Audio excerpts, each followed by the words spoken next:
Y'all, Nicki Natural learned the lesson the hard way. If you're gonna talk the talk, you're gonna have to walk the walk.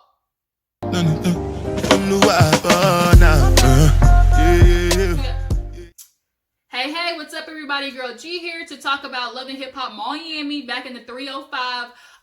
We're not gonna waste no time. Let's get into the episode. Basically, it all started off picking up at Trina's boot camp. Now, Nicki Natural was sitting there going off on Trina because she felt like, oh, she set her up. Them girls jumped her. You knew what they were getting ready to do. And Trina's trying to calm her down the whole way through. And it's like, girl, Nicki, first of all, Trina was in the bathroom when the beginning of the incident totally started. And then secondly, your energy was already fucked up from the get-go. When you walked into the boot camp, you telling Trina that, matter of fact, you doing her a favor. So, like, you already on 10. And I'm not a proponent for jumping a bitch, but I am a proponent of getting the bitch together when it needs be. So then here you are calling Trina out her name. And Trina was trying to keep it classy based in the beginning. But after she called, Nicki Natural called her a bitch, Trina flipped switch. Like, all the hood came out. She's like, bitch, I ain't the one. I ain't the one. You're not going to be talking to me like that. I ain't one of these hoes out here. Like, Trina went off. And next thing you know, the rest of the girls were back by the little fire pit. And Joy heard Trina going off.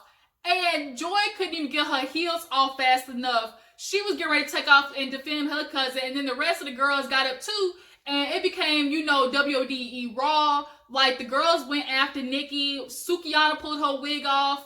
Them bitches jumped her. They got a couple of good hits in, but, you know, Love and Hip Hop security, like, I guess they've been doing a bunch of pay raises and stuff because them niggas been on it. They ain't been really letting nobody get no good real hits in. But nonetheless, Nicki got her ass beat, and I'm not sad about it, girl. You do a lot of, you know, the gums, okay? You do a lot of talking. And hell, bitch, you already got braces in your mouth anyways. All it takes is one good busted lip for them hoes to get stuck inside them braces. And bitch, I would know because I had braces.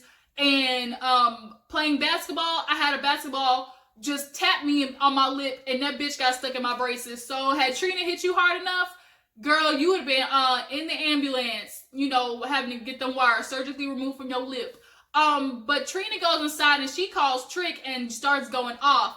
This bitch here, this bitch here, Trick, I've been trying to give her a chance. He's like, he's confused. She going off on Trick as if he did something wrong. And she tell him, I tried to be nice, let her on the tour. Here she comes, starting that mess again. I'm not doing it. And we see Nicki Natural is taken out to the front. And she got her denim jacket covering, you know, her scalp because Sukihana in the backyard playing with her wig after she done played with it, threw it in the pond.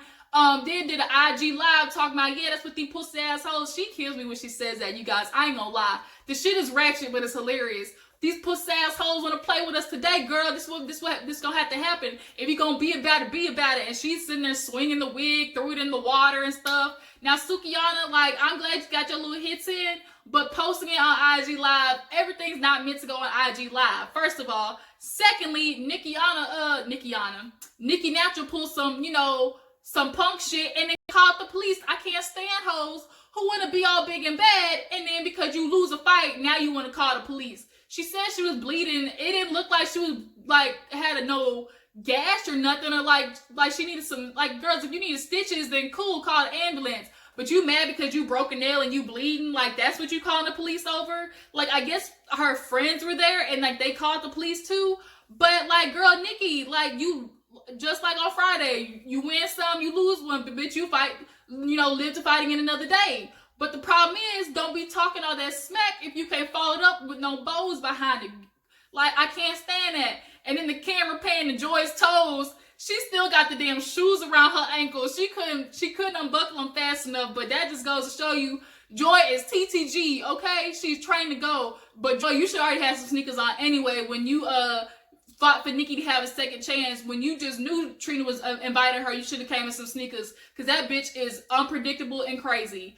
But nonetheless, Popo pull up, ambulance pull up. She talking about, that bitch just jumped me. And damn Skippy, that's what happens when you run the mouth too much. I can't stand people like that. About time. Like, I just could not stand Nicki. And like, I don't want to say like, I believe in one-on-one. But girl, if you know, talking shit to all four people, what do you expect to happen? So moving right along, we see Brisco. He's trying to, you know, become a new man. We'll see later on in the episode that he's going to talk to his ex cello Shello, I guess that's how you pronounce it. But we see Laura, she's actually a very pretty girl. But she, yeah, he wants to become a new man, get back with his, his old thing, get her old thing back.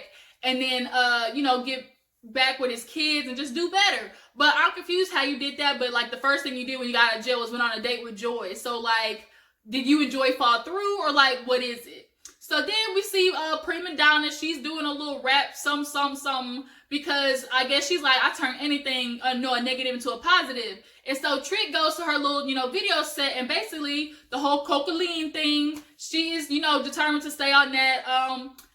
We all get why her and Joseline don't get along. I don't know where the beef originally started, but at this point, these two hoes just need to duke it out and, get it over with. But PreMadonna has a little video set, and she had like a little cocaine lookalike, and the girl came out the bathroom, like, wiping her nose, like, like she was doing some stuff, and she did a little 1-2 on the beats.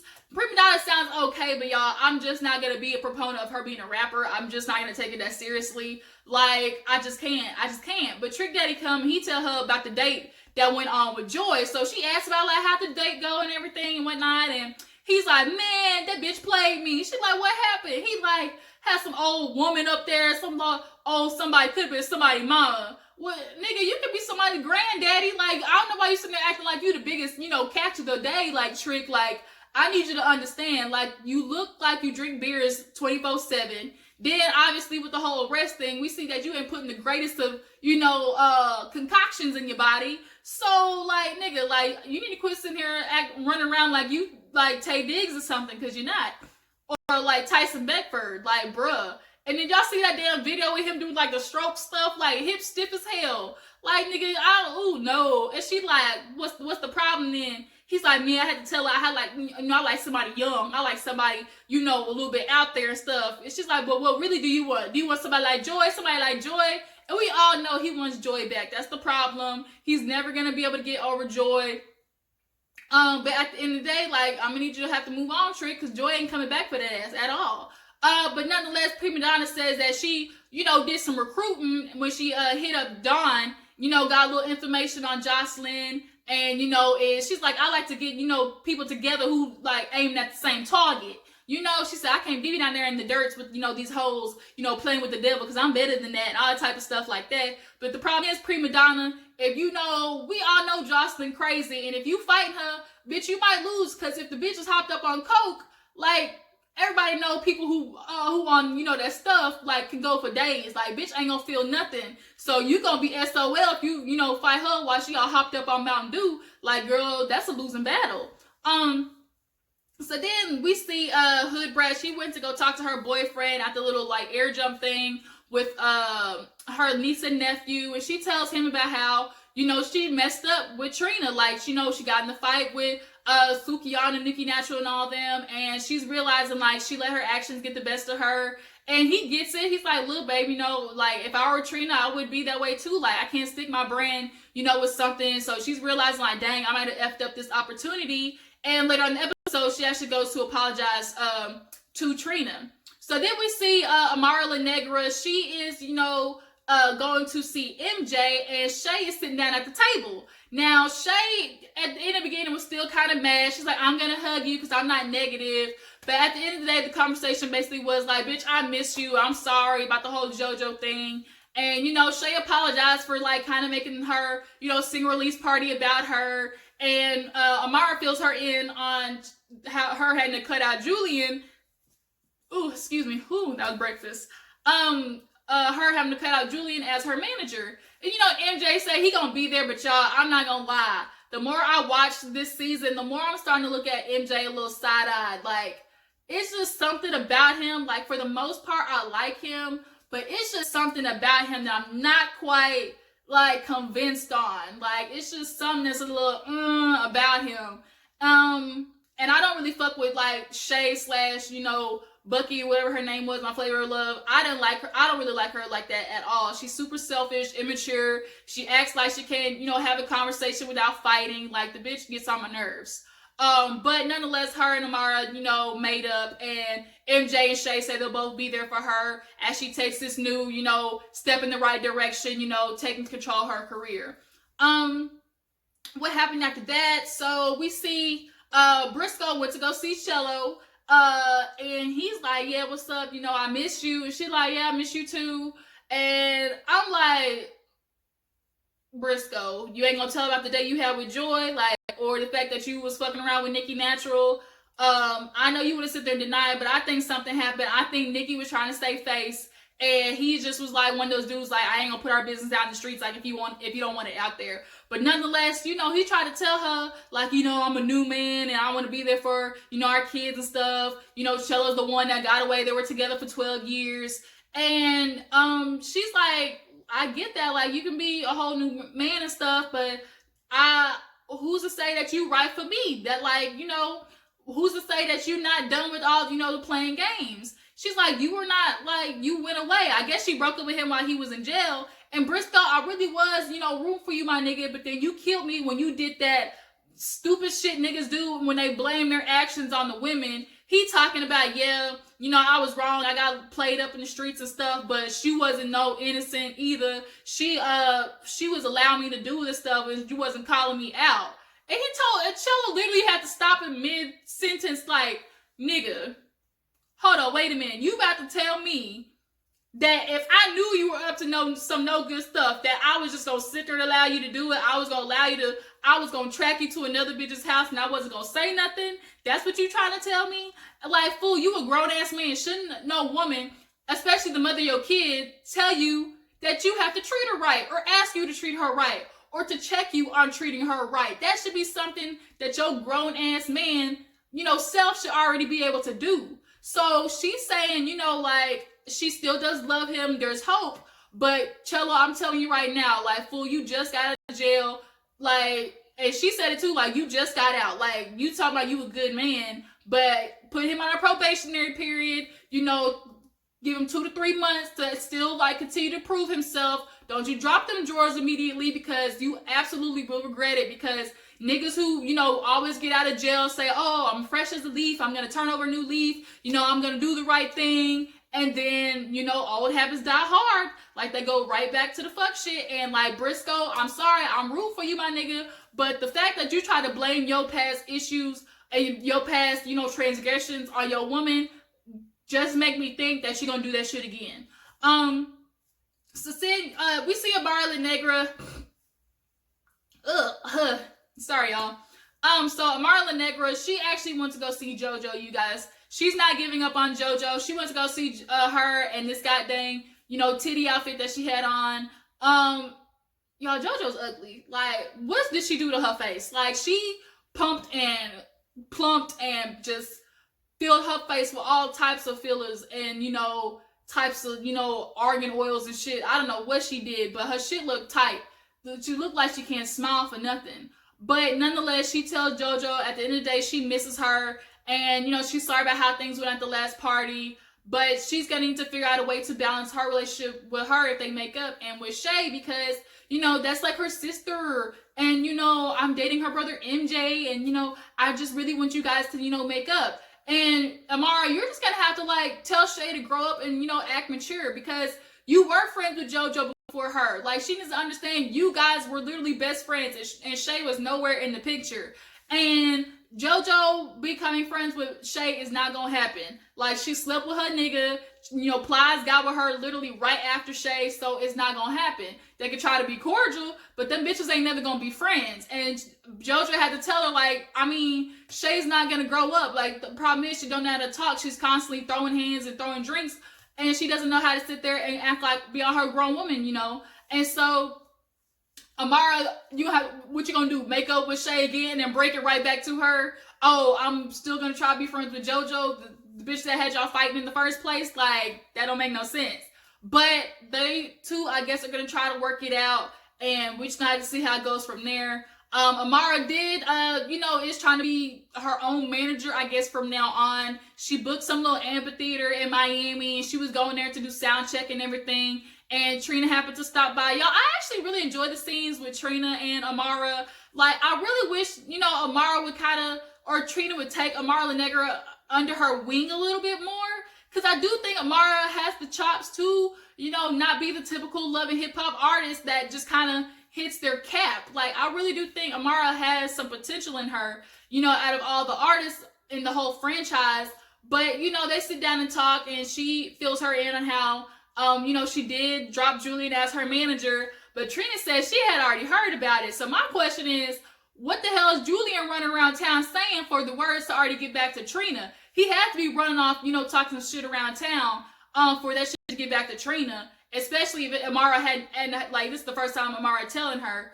But, you know, she's like, it's a good thing for you. You know, I was, you know, panicking. I was just like you, anxious, trying to find a whole new team. But, like, you'll be able to do it. And then so she gets on the boot camp. Amara asked her about the boot camp. And Trina's like, child, like, the shit went up in flames. There was a fight, the cattiness. I'm not going to stick my name, you know, on something like that. And Amara's like, I ain't going to lie to you, girl. Like, bitch, them hoes was ratchet at Brisco's coming home party. And they were. Them hoes was hella ratchet. She's like, you know, there's certain ways you're going to have to act in the industry. And, like, there's a total difference in, like, hood ratchet and then, like, Miami hood ratchet. So those girls just kind of all in that together. Like, I just can't hang out with that type of hood ratchet.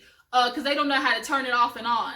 Like, it's just them 24/7. Like, there's certain times that, you know, you go to the club and get ratchet and, you know, be on your, you know, I just want to do hood ratchet with my friends type stuff. And, like, the stuff that they be on constantly, like, it's just a little too much for me. But, I mean, it's entertaining nonetheless. But Trina at the end of the day said, no, them hoes was fighting. I tried to do the right thing, you know, by doing the boot camp and, you know, offering up opportunity for them. But I can't do it because them hoes stay fighting. But she's like, yeah, it ain't happening. No tour with Trina's happening no more after this. So then what happened in this episode? Not too much happened besides that. We went over Brisco. Oh, real quick, JoJo, when she was talking to Amara, y'all see how she brought up, like, how she knew MJ? So this, to me, also brings up another red flag, that it seems to be a pattern that MJ constantly is talking to his sister's friends or dinging them or trying to be friends with them. Like, it's something about that. Like, is that like his pattern? But I'm glad that JoJo was, you know, smart enough to admit that to Amara, because it would have looked hella shady later on down the line had it came up and JoJo not said nothing. But she did admit that, you know, it just went to DM and texting, nothing further than that. So, like, that was really good that she at least, you know, put that on the table. Because, you know, Shay definitely would have brought it up and tried to make it a whole, you know, bigger situation than what it really was. So we see Hood Brat wants to go talk to Trina to apologize about the, you know, fight that went on with Nikki Natural. And she's hoping that she was going to give her another opportunity. She's like, what are the odds of, you know, of you still trying to give us another chance? And Trina had to let her know, bitch, it ain't happening. Like, I can't do it. You know, I tried to, you know, try to give you guys an opportunity, but I just can't do that to myself. Like, there's a brand I built, and, you know, I gotta stick to it. Hood Brat, y'all, these damn eyelashes. I know I'm not the only one who could be annoyed at these damn eyelashes that are 2 inches too long. Bitch, how do you see with them things? And then the eyelashes for one, and then for two, the damn eyeshadow is tacky as fuck. Like, I'm tired of seeing one neon color and then you got this random line on the outside of the eyeshadow. Like, it's just something about it pissing me off. Like, I can't do it right now. Them eyelashes got to go. They got to go. They got to go. Oh my God, I can't stand them eyelashes. Somebody, I just really want to take some tweezers and just go pluck them off her eyes. They're so annoying. But yeah, so Hood Brat got to take it back to the rest of the girls. The bad news that Trina no longer is going to have them on the tour. Did something happen with Trick this episode? Oh yeah, Trick got arrested, but we'll get into that part. So, Sukiana, Chameleon, and Hood Brat are all sitting down, I guess, at a pool setup that Chameleon had. That song actually in the episode, Womp Womp, I know from goddamn Zoe on Instagram. I heard that before. But we see Saucy Santana. Saucy Santana, I've kind of become more familiar with him. I think he was shot or something in Miami, if I'm not mistaken, or got shot at. But nonetheless, he's known with City Girls and stuff like that. So Hood Brat told them, like, look, y'all, Trina ain't taking us on tour. And Sukiana, like, you talking about you make all this damn money, I'm gonna need you to find a different choker. Like, we know you nasty already. Like, get a new choker already. It's getting on my nerves. It covers up your whole neck. Bitch, you don't gotta, like, goddamn project it to the whole world that you a freaking bed, because it's very quite obvious. Like, we get it. But nonetheless, the girls are mad. They're like, damn, this Nicki Natural heifer, like, ruined our chances. I mean, y'all gotta be responsible for your own actions. That too, but I also get the bitch was just poking at y'all. And sometimes you just gotta go off on a girl to let her know, like, bitch, I ain't playing no games. But now that they've lost this opportunity, Saucy Santana came up with a good idea that, like, okay, it might have been great for her, you know, to be co-signed by Trina, but y'all can, you know, go on and still do this thing without her. Y'all got the fan base, y'all got the fans, like, you know, just try to put something together. And I think it's a very smart idea. Y'all can kind of do like an up-and-coming artist, you know, like showcase. Y'all do it all together. And from what I see on the preview for next week, Chameleon does come up with the idea that they should continue to work on that stuff together. And then at the end of the episode, we see that Trick Damn Daddy, this happened very recently, him getting arrested and him having the headlines about him being busted with all that damn coke and stuff like that. But yeah, he gets arrested and put on a $5,000 bond, and Joy is just so disappointed. She doesn't want that for him, and she's just like, damn, Trick, like, I think Trick enjoys Joy and, like, misses Joy because she mothers him. It's like a matronly type vibe to her, and he knows that Joy's always going to be there to take care of him and have his best interests. And I think he just appreciates that. But my homie, man, like, for you to sit there and get busted with all that damn, you know, them drugs, dude, you too old for this. You can't spend 30 days in jail, you know, like you could when you was younger. It don't work that way. Old men like you don't make it in prison. But that hairline too, y'all, them drugs is obviously making your damn hair fall out. I guess he has lupus too, so that is not one good combination either. But that's where the episode ends. I mean, it was kind of a pretty mellow episode. So y'all tell me what you think about Saucy Santana possibly being a new addition. As far as Brisco getting back with Chella, do y'all think she should take him back, give him another opportunity? Y'all let me know. Drop down in the comments. Don't forget to like this video, subscribe to my channel, you guys, and I'll catch you on the flip side. Deuces.